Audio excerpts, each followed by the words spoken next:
If you want to create copy and emails that actually resonate and convert, please watch this video because I'm going to be covering everything you need to know when it comes to market research, how to do it, where to find information, etc. So you can have a better understanding of your target audience and create copy that just kills it and just generates a lot of revenue.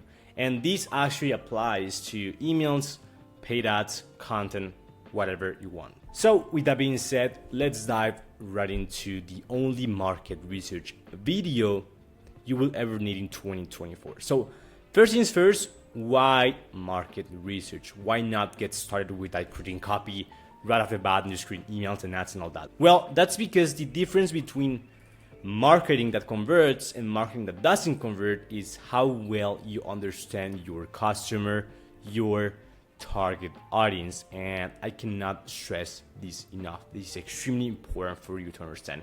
If you understand your customer to the core, then it's going to be extremely easy to create copy that's going to resonate with your audience and then make money, essentially, right?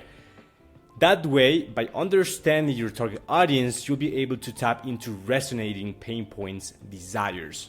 Just tap into those pain points, highlight their desires and how your solutions allow people to get from A to B, B being a state where they have all the desires covered because of your solution. And then that's going to allow you to connect at a deeper level, as I mentioned before, with your customers. And so that allows you to, again, create copy that's gonna seem like you understand. When you read copy for a product and then they highlight your pain points exactly word to word, then you know that they understand you, right? So it is way easier. The buying process is way easier for you as a customer because you trust that brand.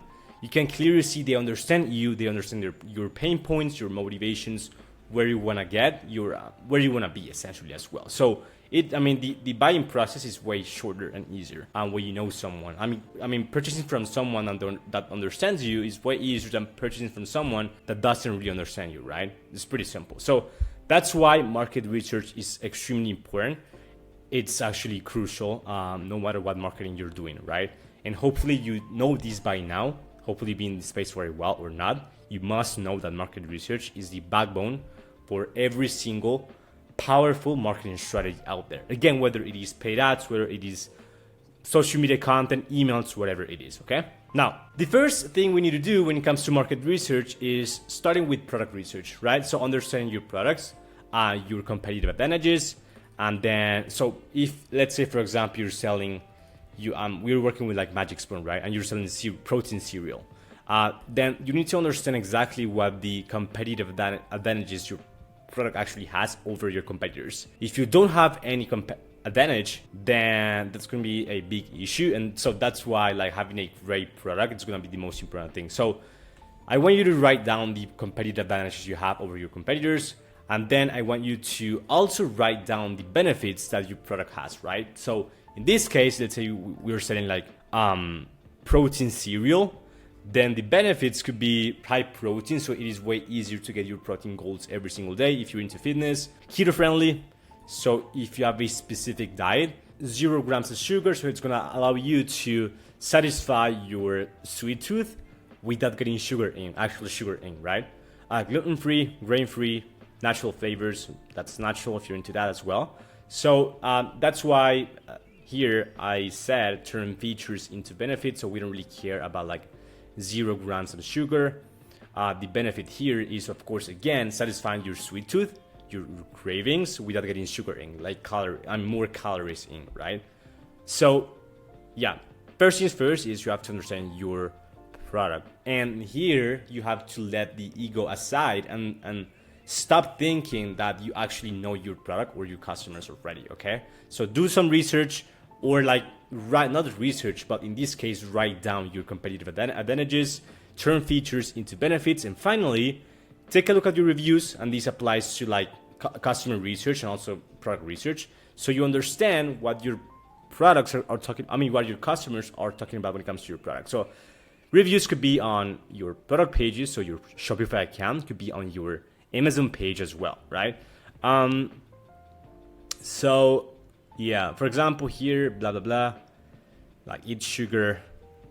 She's not been able to eat sugar her whole pregnancy, and so she wanted cereal, and since this has like 0 grams of sugar, then it makes sense for her, right? So it could be like a pregnancy angle, potentially, email, ad, whatever.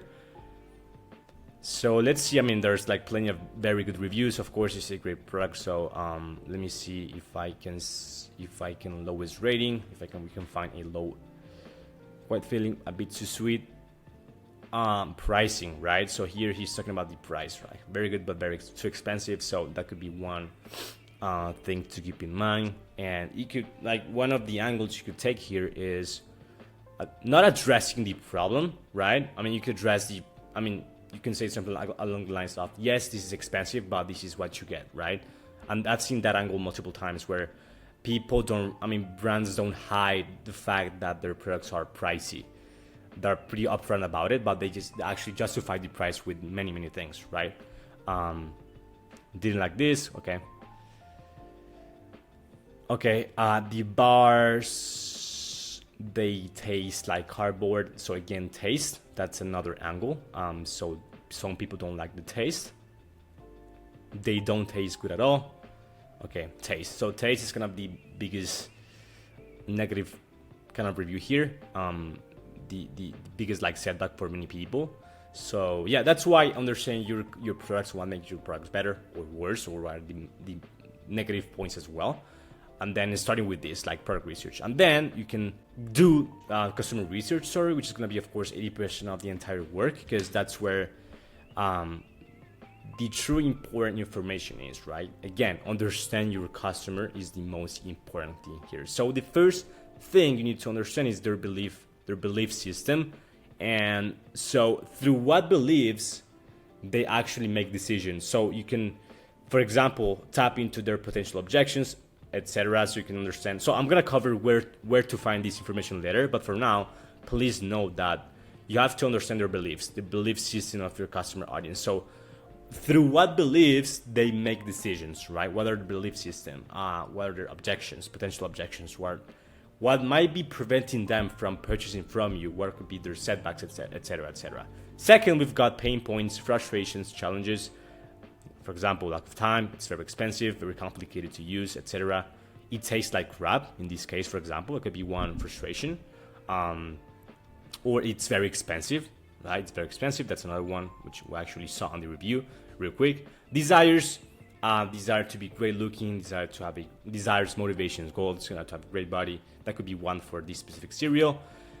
Desire to,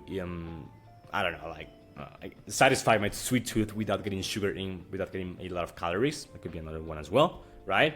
What's their identity and how they're looking to become? This is really important. So here we need to understand what their demographics are, and this is where the customer avatars come to play. So understanding your customer audience, what's their identity, and who they want to become, right? So if they are a student and then they want to become a rich person, that's extremely like surface level, but you get the point, right? Here we have potential questions they have about your product and their unique mechanism, right?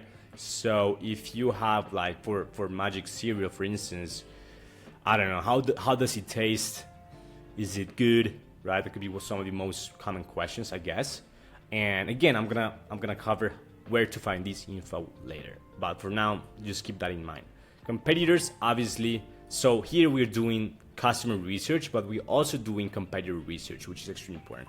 So, for example, here in this case, this is one of their competitors, and I was looking at their reviews, right? So you write down the good reviews, what makes them good or great, bad reviews, and then some notes on their products as well, right? And then other solutions they've tried for, and then you can just write down the benefit your product offers. So for example, again, satisfying sweet tooth, they might have tried gum, right? Or a sugar-free, like Coke Zero, for example. You know what I mean? Like, it's extremely important to understand what they've tried before, not related to your industry, right? Or your products, okay? So that's for customer research and a little bit of like competitor research. And then we've got where to find this extremely valuable information. It's gonna really take your marketing to the next level. Well, since this is an email marketing channel, then of course you have to subscribe to their email marketing list, which is extremely important. For example, in this case, I subscribe to Surreal, which is a competitor of Magic Spoon, right? And I was looking at the emails. They're pretty good, by the way.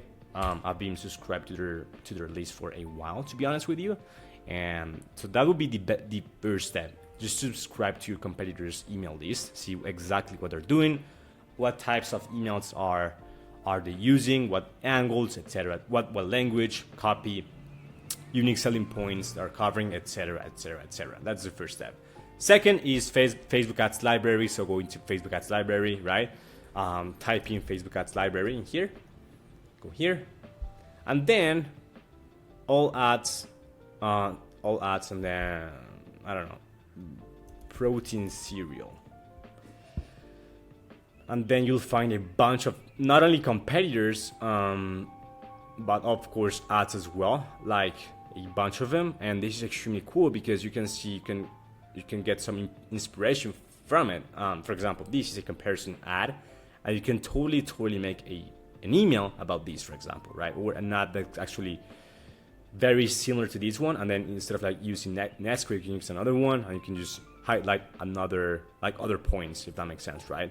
There's a bunch of inspiration. I mean, the Facebook Ads Library is extremely valuable, and again, you can take a lot of inspiration from this and understand again your customer audiences, and then what they're talking about, etc., etc., etc. Okay.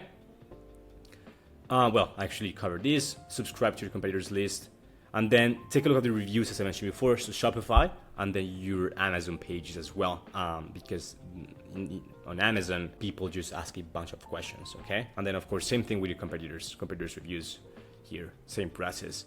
And you can also use Quora and Reddit, which I really like for competitor research. For example, if you go to Reddit, and then I type in protein cereal, there's, in your opinion, when it comes to low-cal, high-protein cereals, what's the best option in terms of cost and flavor? For example, protein cereal tastes better than the real deal, and then you can see what people are. Oh, this is actually Magic Spoon photo right here, and then you can just see their comments, see exactly what they think. This is real people, right? These are your potential customers. These are your customers, most likely. So it's extremely valuable to understand what they're talking about, right? And their complaints, what they love, etc., etc., etc. And then, of course, like the good old ChatGPT. For now, we actually do market research manually. I think that's extremely important. And sometimes ChatGPT, especially for newer brands, it doesn't really give you accurate information most of the time. I mean, I wouldn't say like most of the time, but a lot of times. So we do use ChatGPT for like making the information easier to read. So we actually create an entire kind of a Google Doc with a bunch of information, and we just have ChatGPT organize it and make it, let's just clean it up essentially, right? That's the main, that's what we use like ChatGPT for mostly, okay? And that's it. Finally, I've got some final thoughts here. So when it comes to market research, and this is gonna be really important to be honest with you, first things first, if you're a business owner or marketer, whatever, let ego aside and stop thinking you know your products and your customers. Stop doing it, right? Do some research, and then you can actually say that. But from the get-go, I've seen, and this is a huge mistake I see all the time. I've worked with, at this point, like hundreds, I'd say like more than 100 brands, e-commerce brands, and whether it is the founder, whether it is the I don't know, the marketers, etc., they don't do any market research because they think they know what their customers want. And I can guarantee you that 9 times out of 10, that's not the case at all, right? You don't know your customer as much as you think. Please just drill this into your mind, please. You don't know your customer as much as you think. And don't make assumptions. Let the data speak. Data or research speak for itself, okay? So that's pretty much it for this video. Hopefully, I mean, to be honest, that's extremely valuable. If you can stop right now what you're doing and do some research about your customers and your products, that'd be ideal. And I can guarantee you that's gonna 10x your marketing overall. Whether again it is marketing, email marketing, or paid ads, whatever it is. So Thank you so much for watching. If you're running an e-commerce brand doing over 100K per month right now, and you want a reliable email marketing team that generates millions of dollars every single year in email revenue for e-commerce brands all across the world, then feel free to reach out to me. I'm gonna leave a link to my scheduler below in the description box below. So feel free to book it down that works for you. So we can go over your Klaviyo account, put together a plan of attack, see if it makes sense financially for you. And if it does, we'll be more than thrilled to scale your email revenue. So with that being said, thank you so much for watching, and I'll see you in the next one. Bye-bye.